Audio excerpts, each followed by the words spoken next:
kita belum bisa melihat sebagai sebuah kasus penyiksaan dalam definisi konvensi anti penyiksaan. Kemudian untuk kasus YTR, perlu kami sampaikan di sini, kasus YTR itu kita belum bisa melihat sebagai sebuah kasus penyiksaan dalam definisi konvensi anti penyiksaan.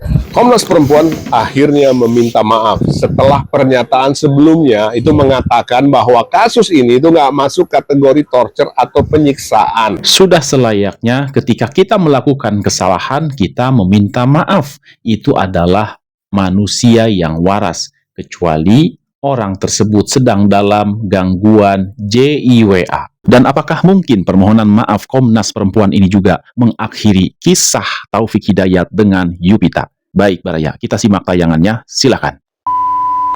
Assalamualaikum warahmatullahi ta'ala wabarakatuh. Sampurasun Baraya, bagaimana kabarnya? Semoga Baraya selalu dalam keadaan sehat walafiat dan diberikan rezeki yang melimpah, serta dimanapun Baraya berada, semoga selalu dalam lindungannya Allah subhanahu wa ta'ala, dipertemukan dengan orang-orang baik dan dihindarkan bahkan dijauhkan dari orang-orang yang jahat. Amin amin ya Allah ya rabbal alamin.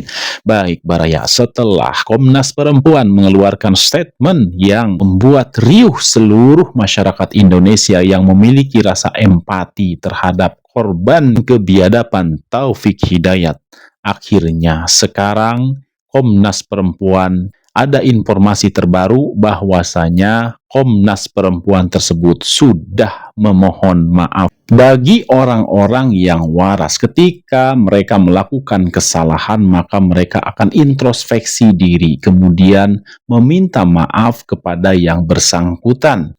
Dan bagi orang-orang yang tidak WARAS, ketika melakukan kesalahan, mereka akan biasa saja. Kenapa? Karena mereka tidak tahu sedang melakukan sebuah kesalahan. Baik, bagaimanakah tanggapan warganet terkait dengan permohonan maaf yang dilakukan oleh Komnas Perempuan? Kita simak tayangannya, silakan. Komnas Perempuan akhirnya meminta maaf setelah pernyataan sebelumnya itu mengatakan bahwa kasus ini itu nggak masuk kategori torture atau penyiksaan menurut konvensi PBB. Nah ini menarik nih, kenapa? Karena mungkin aja pernyataan tersebut benar, tapi masalahnya bukan itu. Ada seorang perempuan nih hancur lebur babak belur dianiaya. Yang dibutuhkan masyarakat saat ini adalah empati dan rasa keadilan. Dalam komunikasi publik, benar saja kadang itu nggak cukup. Ada hal-hal lain, misalnya apa? Iya, tepat atau tidak tepat. Tepat dari sisi timing, empati, prioritas pesan, dan tepat dalam membaca persepsi publik. Kalau masyarakat sedang berharap mendengar empati dan keadilan serta keberpihakan kepada korban, lalu yang lebih dulu muncul adalah penjelasan teknis hukum internasional. Kesannya tuh seolah-olah tuh empatinya jadi kurang terasa.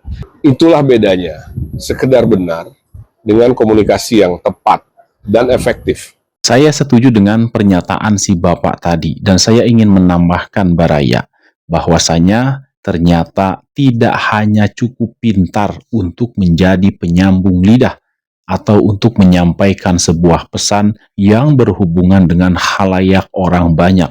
Karena kalau kita meskipun dalam posisi yang bisa dibilang sesuai aturan, akan tetapi ketika kita tidak bisa membaca situasi dan kondisi apa yang diinginkan oleh masyarakat, maka pernyataan kita akan menjadi bumerang. Buat siapa? Buat diri kita dan juga mungkin buat lembaga yang telah kita wakili.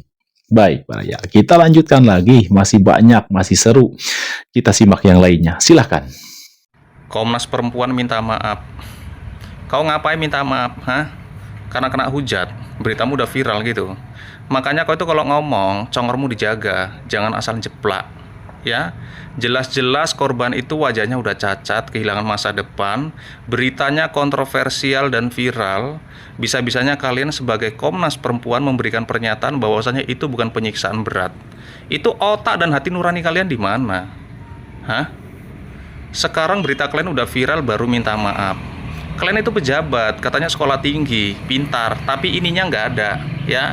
Kalau ngomong itu asal bunyi. salah ujung-ujungnya minta maaf. Itulah kebiasaan pejabat di negara kita ini, ya kan? Nah, gitu dong, Ibu Sonto Dedang alias Bu Sondang dari Komnas Perempuan. Ya kan, Komnas Perempuan lagi disorot nih. Ya kan, lagi banyak tugas.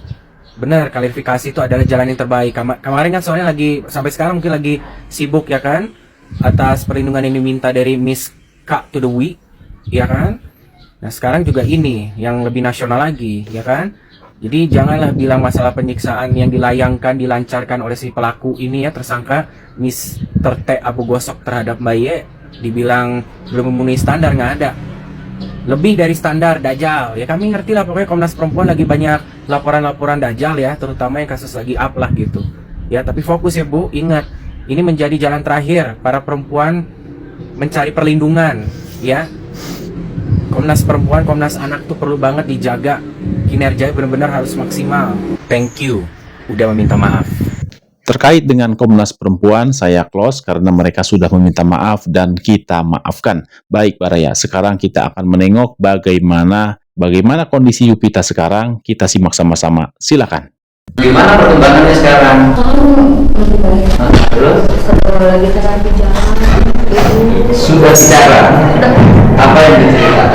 Saya nggak banyak bicara sih. Sudah bisa makan? Makan, alhamdulillah. Apa kesempatan makannya? Mana bisa apa? Tempe. Sudah boleh? Sudah. Nah sekarang rencana tahapan-tahapan pemulihan kesehatannya apa saja yang dilakukan? Jadi pertama, sekarang adalah tahap pemulihan ya, gizi dan sebagainya, dan yang paling penting adalah menghilangkan infeksi yang sudah bertahun-tahun. Yang paling berat adalah infeksi septis ya, kalau kita terakhir. Infeksi yang menyebar ke seluruh darah, itu yang bisa menyebabkan kematian. Tapi sudah tercegah ya?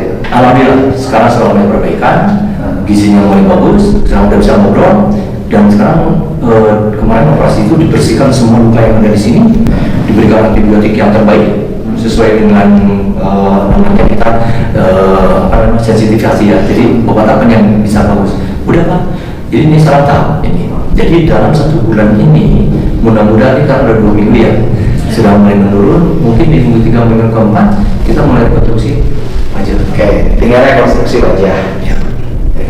Apa namanya? Pakai implan. Ini pun ini patah. Patah. Harus dibanting-banting pakai air Betul. Dan itu kan tidak terapi. Jadi tumbuh tulangnya asal. Nah, ini kan fungsinya bagus nih. Harus bisa ngunyah, harus bisa ngomong. Kita akan ganti. Waktu itu implan itu yang patahnya itu kita akan pasang implan namanya. Bukan kita pasang implan supaya fungsinya dulu kembali. Ya, ini dilakukan 1-2 bulan. Bulan ketiga kita akan memperbaiki hidungnya dan sebagainya, karena ya maaf rusak semua. Jadi kami akan terus memperbaiki. Ingat ya Pak, ini fungsi rekonstruksi itu bukan menjadikan wajah kembali seperti ini, nggak bisa Pak. Tapi fungsi hidung, fungsi mulut, telinga, ngunyah harus kembali baik.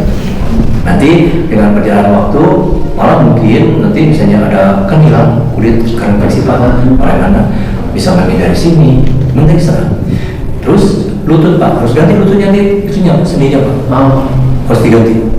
Kami sudah merencanakan kurang lebih, karena terakhir ada di kaki, ini kurang lebih 6 bulan lebih, plus kaki semua tuh hampir setahun Pak. Nanti merekonstruksi seluruh. Kami bukan wajib bayar ya, kaki pun kami rekonstruksi dan kami udah siapkan. Nah itu kurang lebih dari peribahkan ini, habis operasi nih, kan seminggu kita nggak bisa lagi langsung naik ke yang lain. Mulut aja dulu sekarang nih, supaya bisa mengunyah, bisa itu. Beres mulut udah 3 bulan, pindah ke hidung sama itu 3 bulan lagi. Nanti mulai ke kaki. Jadi bertahap supaya kalau badan kita operasinya terlalu banyak nanti nggak kuat juga Pak. Oh iya. Jadi harus bertahap. Inilah. Jadi perkiraan kami tadi dengan tim medis itu kurang setahun. Kita juga untuk menyampaikan bahwa kan seluruh rangkaian rekonstruksi wajah pengobatan itu memerlukan biaya. Dan saya sudah menyampaikan waktu konversi pers di Mapolda Jabar, Pemda Jabar, kan beda kali ini Pemda Jabar menyiapkan 1 miliar ya untuk proses tahap pertama. Ini saksi kami tadi sudah memberikan deposit Ini sudah dikasih deposit ke Rumah Sakit Hasan Sadikin dari Pemda Jabar sebesar 1 miliar. Jadi teteh nggak usah pusing. ya, Ya, kita memang tidak boleh juga berkata bahwa penderitaan itu sesuatu yang harus disyukuri, kan nggak boleh. Ya, tetapi mau tidak mau menurut saya jauh lebih baik dibanding penderitaan yang lain. Karena yang lain bisa jadi mengalami penderitaan, tidak ada satupun orang yang mau mendampinginya, membantu menangani, bersama-sama menjaga. Ya, kalau Teh Vita kan sekarang sudah dijaga oleh seluruh warga, dokternya menjaga, polisi menjaga, semua memberikan simpati, dan tentunya mudah-mudahan ini semakin meringankan. Minimal kan nggak usah lagi berpikir apapun hari ini kan, nggak usah berpikir pengobatan, nggak usah lagi berpikir besok tentang kehidupan, sudah ada semuanya. Walaupun ya itu tadi. Masya Allah, luar biasa. Tayangan Kang Deddy Mulyadi tadi mengajarkan kepada kita agar senantiasa kita selalu mensyukuri atas nikmat yang telah Allah berikan kepada kita. Baik Baraya, sekarang kita akan menyimak bagaimana Bapak tukang cukur yang sempat mencukur rambut Taufik Hidayat sebelum sehari sayembara itu diumumkan. Setelah diumumkan, Bapak si pencukur rambut itu merasa kaget bertemu dengan topik yang diberikan harga 250, barang siapa yang menemukannya. Kita simak sama-sama tayangan berikut, silakan. Akang tuh namanya siapa? Di mana rumahnya? Di bumi di Tasik, Pak. Kerja sehari-hari apa? Ini merasa Pangkas rambut. Di mana Mangkas rambut? daerah sini nih.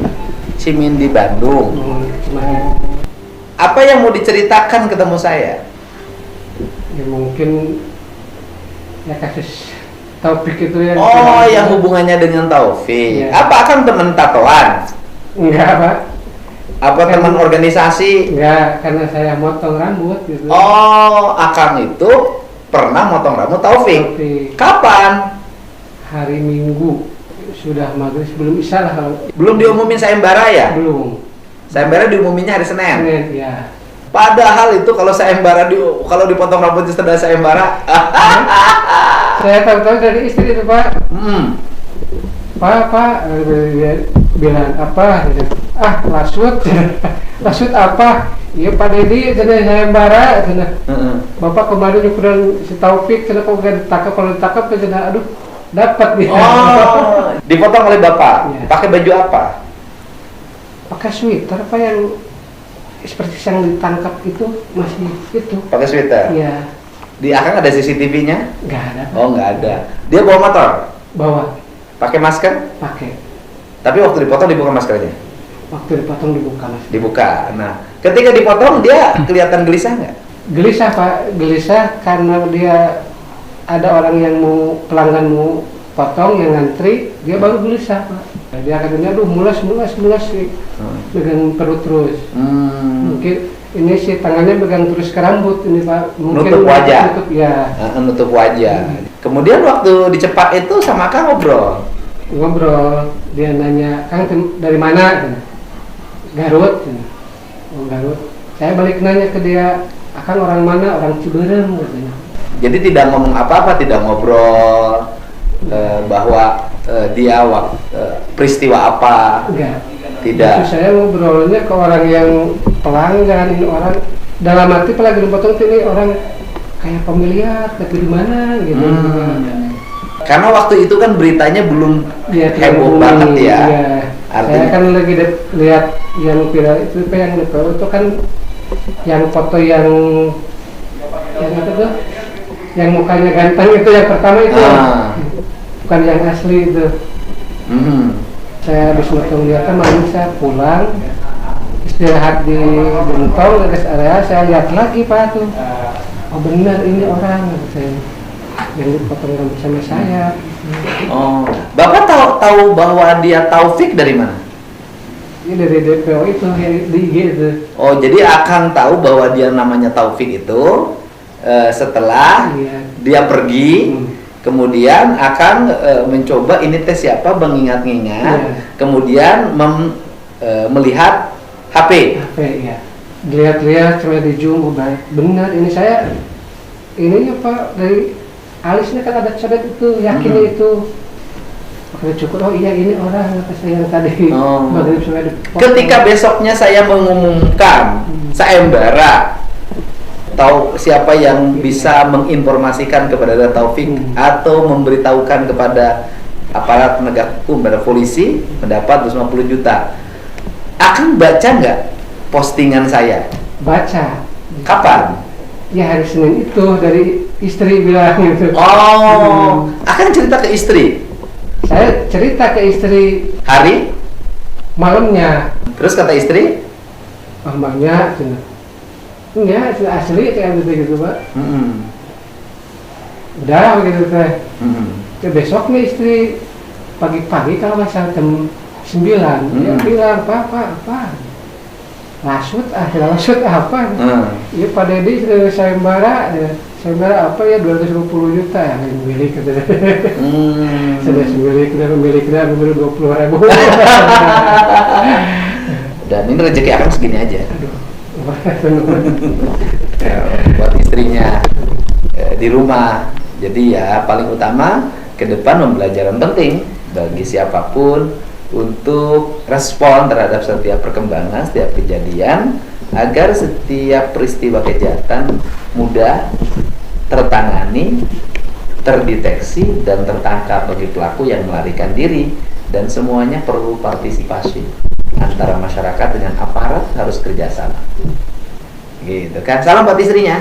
Alhamdulillah. Siap, bisa. Apakah kisah Taufik dengan Yupita selesai sampai di sini?